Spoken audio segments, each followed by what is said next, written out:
Hi everyone, welcome back to അനൂസ് ഓമി diaries. നമ്മൾ ഇന്ന് എത്തിയിരിക്കുന്നത് കക്കയത്താണ്.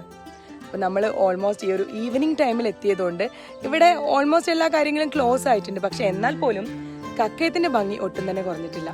അപ്പോൾ നിങ്ങൾക്ക് ഇതിൽ കാണാം, എൻ്റെ ബാക്കിലൊക്കെ വളരെ ഭംഗിയുള്ള ഒരു വ്യൂ നിങ്ങൾക്ക് കാണാൻ സാധിക്കും.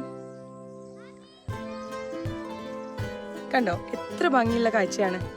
ഇപ്പോൾ ഗ്രാമീണ ഭംഗി ഒട്ടും തന്നെ കുറയാതെ കക്കയത്ത് വരാൻ നിങ്ങൾ ആഗ്രഹിക്കുന്നുണ്ടെങ്കിൽ തീർച്ചയായിട്ടും നിങ്ങൾ വന്ന് കണ്ട് ആസ്വദിക്കേണ്ട ഒരു അടിപൊളി ഒരു ടൂറിസ്റ്റ് ഡെസ്റ്റിനേഷനാണ്. കോഴിക്കോട് നിന്നും വരികയാണെങ്കിൽ ഏകദേശം 2-2.5 മണിക്കൂർ എടുക്കും കക്കയത്ത് എത്താനായിട്ട്. എനിക്ക് വീട്ടിൽ നിന്നായതുകൊണ്ട് ഒരു 1-1.5 മണിക്കൂർ കൊണ്ട് ഞങ്ങൾക്ക് ഇവിടെ എത്തിച്ചേരാം. അപ്പോൾ നിങ്ങൾ തീർച്ചയായിട്ടും വരിക, കണ്ട് ആസ്വദിക്കുക. ബാക്കിയുള്ള കാഴ്ചകൾ ഞങ്ങൾ വീഡിയോയിൽ കാണിച്ചു തരാം. കൽവിൽ തേനൊഴുകണ കോഴിക്കോട്, കടലമ്മ മുത്തണ കര കോഴിക്കോട്, അളുവാ മനസ്സുള്ളൊരു കോഴിക്കോട്, വേണേ കണ്ടോളി ചങ്ങായി നമ്മടെ കോഴിക്കോട്. ഇന്ന് ഞാൻ നിങ്ങളെ കൂട്ടിക്കൊണ്ടു പോകുന്നത് മലബാറുകാരുടെ സ്വന്തം ഊട്ടി എന്നറിയപ്പെടുന്ന ഞങ്ങളുടെ കോഴിക്കോട്ടുള്ള പ്രകൃതി രമണീയമായിട്ടുള്ള കക്കയത്തേക്കാണ്. കോഴിക്കോട് നിന്ന് ബാലുശ്ശേരി എസ്റ്റേറ്റ് മുക്ക് തലയാട് കരിയാത്തുംപാറ വഴി 50 കിലോമീറ്റർ ദൂരമാണ് കക്കയത്തെത്താനായിട്ട്. അപ്പോൾ ഇതാ നമ്മൾ പോകുന്ന വഴിക്ക് ഇതുപോലെയുള്ള ചെറിയ ചെറിയ വെള്ളച്ചാട്ടങ്ങളും എല്ലാം നമുക്ക് കാണാൻ സാധിക്കും. ഇതേപോലെയുള്ള ഒരു റൈഡറാണ് നിങ്ങളെങ്കിൽ, അല്ലെങ്കിൽ യാത്ര ഇഷ്ടപ്പെടുന്ന ഒരാളാണെങ്കിൽ നിങ്ങൾക്ക് ആസ്വദിക്കാൻ കഴിയുന്ന ഒരു ടൂറിസ്റ്റ് സ്പോട്ടാണ് കക്കയം. അപ്പം നമുക്കറിയാം, നമ്മൾ പോകുന്ന വഴി എന്ന് പറയുന്നത് വളരെ ഇടുങ്ങിയ വഴിയാണ്. അത് മാത്രമേ ഉള്ളൂ എനിക്ക് ഒരു നെഗറ്റീവായിട്ട് ഫീൽ ചെയ്തത്. കാരണം 2 വണ്ടി ഒരുമിച്ച് പോകാനുള്ള ഒരു വീതി ഈ ഒരു റോഡിനില്ല. ബാക്കി നമ്മളെ ഈ ഒരു അറ്റ്മോസ്ഫിയർ ആണെങ്കിലും ആംബിയൻസ് ആണെങ്കിലും അടിപൊളിയാണ്. ടൂറിസ്റ്റുകൾക്ക് അല്ലെങ്കിൽ ഇവിടെ വരുന്ന ഏതൊരു സഞ്ചാരിക്കും മനസ്സിന് കുളിരേകുന്ന തണുത്ത കാറ്റാണ് ഇവിടെ എപ്പോഴും. ചുറ്റും പച്ചപ്പ് നിറഞ്ഞു നിൽക്കുന്ന മനോഹരമായിട്ടുള്ള ഒരു പ്രദേശം. അപ്പം നമ്മൾ പകുതി സഞ്ചരിക്കുന്ന സമയത്ത് നമുക്ക് ഇതേപോലെയുള്ള ഒരു എൻട്രി പാസ് എടുക്കുന്ന ഒരു സ്ഥലം കാണാം. അവിടുന്ന് എൻട്രി പാസ് എടുത്തിട്ട് വേണം നമ്മൾ വനത്തിൻ്റെ ഉള്ളോട്ടേക്ക് കയറാൻ. അതായത് ഇനി വനമേഖലയാണ്. അപ്പോൾ വിനോദസഞ്ചാരികൾ ടിക്കറ്റ് എടുക്കണം എന്നൊക്കെയുള്ള ബോർഡ് ഇവരിവിടെ വെച്ചിട്ടുണ്ട്. അതേപോലെ ഈ ഒരു കക്കയത്ത് എത്തുമ്പോൾ നമ്മൾ പാലിക്കേണ്ട ചില നിർദ്ദേശങ്ങളും ഇവരിവിടെ എഴുതി വെച്ചിട്ടുണ്ട്. അതായത് ജനറൽ ആയിട്ടുള്ള കാര്യങ്ങൾ, സന്ദർശകർക്കുള്ള ജനറൽ ആയിട്ടുള്ള കാര്യങ്ങൾ ഇവരുടെ ബോർഡിൽ ഡിസ്പ്ലേ ചെയ്ത് വെച്ചിട്ടുണ്ട്. അപ്പോൾ ഒരു കാട് അല്ലെങ്കിൽ ഈ ഒരു പരിസരം നമ്മൾ വൃത്തിയായിട്ട് സൂക്ഷിക്കണം എന്നുള്ളതാണ്.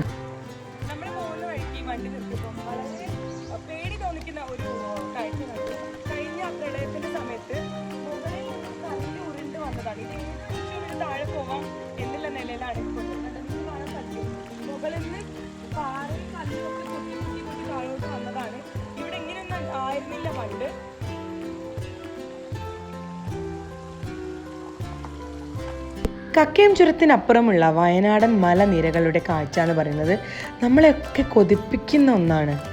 ഒഴുകുന്ന പുഴയും ഇരുണ്ട കാടുകളും മലയിറങ്ങിയ കോടയും ഇതൊക്കെ ചേർന്ന് നല്ല ഒരു വശ്യത സമ്മാനിക്കുന്ന മനോഹരമായിട്ടുള്ള ഒരു സ്ഥലമാണ് കക്കയമെന്ന് ഞാൻ പറയും.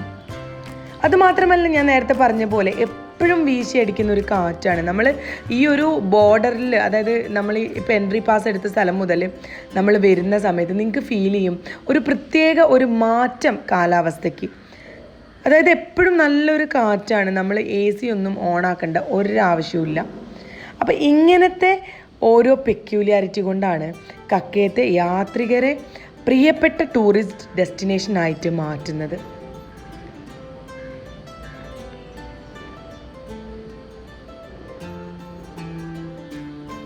നിങ്ങൾ തീർച്ചയായിട്ടും ഇവിടെ വന്ന് ഈ ഒരു മനോഹാരിത നേരിട്ട് കണ്ട് ആസ്വദിക്കുക തന്നെ ചെയ്യണം കേട്ടോ.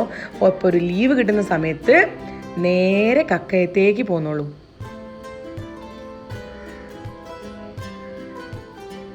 ഇതാ നമ്മൾ ഓൾമോസ്റ്റ് ഇവിടെ എത്തിയിട്ടുണ്ട്. ഇനി നമുക്ക് വീണ്ടും ഒരു ടിക്കറ്റ് എടുക്കണം. അപ്പോൾ ഇതാ നമ്മൾ ഈ ഒരു ഏരിയ നിങ്ങൾക്ക് മൊത്തമായിട്ടൊന്ന് കാണിച്ചു തരാം. അപ്പം ഞാൻ പറഞ്ഞ് ഈ ഒരു മനോഹാരിത നിങ്ങൾക്ക് വർണ്ണിച്ച് തരുന്നതിനേക്കാളും നിങ്ങളിവിടെ വന്ന് ഇതൊന്ന് കണ്ടു നോക്കിയാൽ നിങ്ങൾക്ക് അതിൻ്റെ റിയൽ കാര്യം പിടികിട്ടും. അതായത് പ്രത്യേക ഒരു ഭംഗിയാണ്. ഫുൾ കോട നിറഞ്ഞ, നമ്മളിപ്പോൾ ഓൾമോസ്റ്റ് ഈവനിങ് ടൈമായി വന്നതുകൊണ്ട് നമ്മളെ ബോട്ടിങ്ങിൻ്റെ ടൈം ഇവിടെ റെസ്ട്രിക്റ്റഡ് ആണ്. അതായത് 5 മണി വരെയുള്ളൂ ബോട്ടിങ്. അപ്പോൾ ഡാം സൈറ്റിലുള്ള ഈ ഒരു സ്പീഡ് ബോട്ടിംഗ് സമ്പ്രദായം എന്ന് പറയുന്നത് ഇവിടെ വരുന്ന ആളുകൾക്ക് ഇതിൽ മാക്സിമം എൻജോയ് ചെയ്യാൻ കഴിയും. അതായത് ഇവിടെ മൊത്തം ഇവർ ഈ ബോട്ടിൽ നിങ്ങളെ റൗണ്ട് അടിപ്പിക്കും. അപ്പം ഏകദേശം ഒരു 5 പേർക്കൊക്കെ ആണെങ്കിൽ 900 ആണ് ഇതിൻ്റെ ചാർജ്, ബോട്ടിംഗ് ചാർജ്. പക്ഷേ അത് നല്ലൊരു എക്സ്പീരിയൻസ് ആയിരിക്കും കേട്ടോ. അൺഫോർച്ചുനേറ്റ്ലി നമുക്ക് ബോട്ടിങ്ങിന് പോകാൻ പറ്റിയില്ല, അപ്പോൾ അത് നിങ്ങളെ കാണിച്ചു തരാൻ പറ്റുന്നില്ല. ഇത് ആക്ച്വലി ഒരു കക്കയത്തിൻ്റെ ഒരു ട്രയൽ വ്ളോഗാണ്. ഡീറ്റെയിൽ ആയിട്ടുള്ളത് ഞാൻ നിങ്ങൾക്ക് പിന്നെ കാണിച്ചു തരും. പക്ഷേ എന്നാലും നിങ്ങൾക്കിത് കാണുമ്പോൾ ഇവിടെയുള്ള ഈ ഒരു ആംബിയൻസ്, ഒരു ബ്യൂട്ടി നിങ്ങൾക്ക് മനസ്സിലാവുമെന്ന് ഞാൻ വിചാരിക്കുന്നു. അപ്പം ഈ ഒരു റൂട്ടിൽ നേരെ പോയിട്ട് വേണം നമുക്ക് കാടിൻ്റെ ഉള്ളിലേക്ക് കയറാനായിട്ട്. അപ്പോൾ അതും ഈ പറഞ്ഞ പോലെ ടൈം തെറ്റിയതുകൊണ്ട് നമുക്ക് പോകാൻ പറ്റൂല. പക്ഷെ എന്നാലും ഞാൻ നിങ്ങൾക്ക് കാണിച്ചു തരാം. വളരെ നീറ്റായിട്ടുള്ള ഒരു ഏരിയ ആണ്. ഇവിടെയും ഇതേപോലെ ബോർഡ് വെച്ചിട്ടുണ്ട്. പക്ഷേ അട്ടകളാണെന്നാണ് ഞാൻ പറഞ്ഞു കേട്ടിട്ടുള്ളത്. അപ്പോൾ ഇവിടെ വരുമ്പം വളരെ ശ്രദ്ധിക്കണം. ഇവിടെയുള്ള മനോഹരമായിട്ടുള്ള ഉരക്കുഴി വെള്ളച്ചാട്ടം കാഴ്ചയ്ക്ക് മനോഹരമാണെങ്കിലും കാലൊന്ന് തെറ്റിയാൽ അപകടകാരിയാണ്. അപ്പോൾ പാറകളിൽ കൂടെ നിങ്ങൾ വെള്ളച്ചാട്ടത്തിൻ്റെ സൗന്ദര്യം ആസ്വദിക്കാൻ പോകുമ്പോൾ വളരെയധികം ശ്രദ്ധിക്കേണ്ടതാണ്. ഈ ഉരക്കുഴി കൂടാതെ അമ്പലപ്പാറ എന്ന് പറഞ്ഞിട്ടുള്ള വേറൊരു വെള്ളച്ചാട്ടം ഇവിടെയുണ്ട്. അപ്പോൾ ഡാമിൻ്റെ റിസർവോയറിനകത്ത് സ്ഥിതി ചെയ്യുന്ന കേരളത്തിലെ ഏക വെള്ളച്ചാട്ടം എന്നുള്ള പ്രത്യേകത കക്കയം വെള്ളച്ചാട്ടത്തിനുണ്ട്. അതേപോലെ മലബാറിലെ ഫസ്റ്റ് ജലവൈദ്യുത പദ്ധതിയായ കുറ്റ്യാടി പദ്ധതിയുടെ ഭാഗമായിട്ട് നിർമ്മിച്ചിട്ടുള്ള അണക്കെട്ടാണ് കക്കയം. അപ്പോൾ ഇതാ കക്കയത്തിൻ്റെ ഓൾമോസ്റ്റ് മനോഹാരിതയൊക്കെ താണ്ടി നമ്മളിതാ തിരിച്ച് ഉള്ള യാത്രയിലാണ്. ഇപ്പോൾ വൈകുന്നേരം ആയിട്ടുണ്ട്. ഒരുപാട് കാര്യങ്ങൾ ഇനിയും കാണിക്കാനുണ്ടെന്ന് എനിക്കറിയാം. പക്ഷേ എന്നാൽ പോലും ഈ ഒരു വീഡിയോ നിങ്ങൾക്ക് എല്ലാവർക്കും ഇഷ്ടമായി കാണുമെന്ന് ഞാൻ വിശ്വസിക്കുന്നു. ഇത് കണ്ടിട്ട് 1-2 ആൾക്കാർക്ക് ഇവിടെ വരാൻ തോന്നിയാൽ അതൊരു വലിയ കാര്യമല്ലേ. അപ്പം നമ്മൾ ഡീറ്റെയിൽഡ് ആയിട്ടുള്ള ഒരു കക്കയം വ്ളോഗ് ഞാൻ പിന്നീട് ചെയ്യുന്നതാണ്. അപ്പോൾ എല്ലാം പ്ലാൻ ചെയ്ത് ഒരു വരവ് ഞാൻ അങ്ങോട്ടേക്ക് വരും എന്തായാലും. എന്നാലും നിങ്ങൾ തീർച്ചയായിട്ടും എന്നെ സപ്പോർട്ട് ചെയ്യണം. നമ്മുടെ വീഡിയോ ആദ്യമായിട്ട് കാണുന്നവരാണെങ്കിൽ സബ്സ്ക്രൈബ് ചെയ്യുകയോ നിങ്ങൾക്ക് പരിചയമുള്ള എല്ലാവരോടും പറഞ്ഞ് നമ്മുടെ ചാനൽ സബ്സ്ക്രൈബ് ചെയ്യിപ്പിക്കുക. അതേപോലെ എനിക്ക് നിങ്ങളോട് പറയാനുള്ള ഒരു കാര്യം, നമ്മുടെ ഈ ഒരു വീഡിയോ ഫസ്റ്റ് ടു ലാസ്റ്റ് വരെ നിങ്ങൾ കാണുക. നമുക്ക് നമ്മുടെ ചാനലിൻ്റെ വ്യൂസ് കൂടെ ഒന്ന് കൂട്ടിയെടുക്കാനുണ്ട്. അപ്പോൾ എല്ലാ വ്യൂവേഴ്സും നിങ്ങൾക്ക് നോട്ടിഫിക്കേഷൻ വരുന്ന സമയത്ത് നമ്മുടെ വീഡിയോ മുഴുവൻ കണ്ട് മാക്സിമം എന്നെ സപ്പോർട്ട് ചെയ്യുക. അപ്പോൾ കക്കയത്തേക്കുള്ള ഈ ഒരു യാത്രയിൽ നമുക്ക് കണ്ണിന് കുളിരേകുന്ന കാഴ്ചകളാണ് ഇങ്ങനത്തെ ചെറിയ ചെറിയ വെള്ളച്ചാട്ടങ്ങൾ. അപ്പോൾ ഇത് ഒരുപാട് ഏരിയകളിലായിട്ട് റോഡ് സൈഡിൽ നമുക്ക് ഈ ഒരു കാഴ്ച കാണാൻ സാധിക്കും. നല്ല തണുപ്പുള്ള വെള്ളമാണ്. അതായത് മലേൻ്റെ മുകളിൽ നിന്നും ഒഴുകി വരുന്ന വെള്ളമായതുകൊണ്ട് നല്ല തണുപ്പാണ്. ഒരു വല്ലാത്തൊരു ഫീലാണെന്ന് പറയാം. ഈ ഒരു കാഴ്ചകളൊക്കെ നമുക്ക് ശരിക്കും മൈൻഡിന് ഒരുപാട് പീസ് അല്ലെങ്കിൽ സമാധാനമൊക്കെ ആഗ്രഹിക്കുന്നവർക്ക് നല്ലൊരു വ്യൂ ആണ്. ഇനി മറ്റൊരു അടിപൊളി വീഡിയോയുമായിട്ട് നമുക്ക് വീണ്ടും കാണാം. Till then it's bye from Anu. Keep supporting. Love you all.